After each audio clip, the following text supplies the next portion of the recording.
తర్వాత లోతు తన సొంత కూతుర్లని గర్భవతులుగా చేస్తాడు. ఆదికాండం 38 12 నుంచి 18 వచనాలు.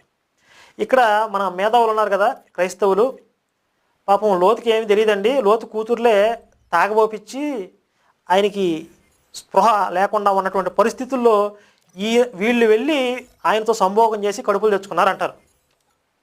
వీళ్ళు ఈ క్రైస్తవులు సైంటిస్టులు, కొత్త సైంటిస్టులు అనమాట వీళ్ళు. ఇప్పుడు స్త్రీ పురుష సంయోగం జరగాలంటే స్త్రీకి స్పృహ లేకపోయినా కూడా సంయోగం జరిగిద్ది, కానీ పురుషుడికి స్పృహ లేకపోతే మాత్రం జరగదు.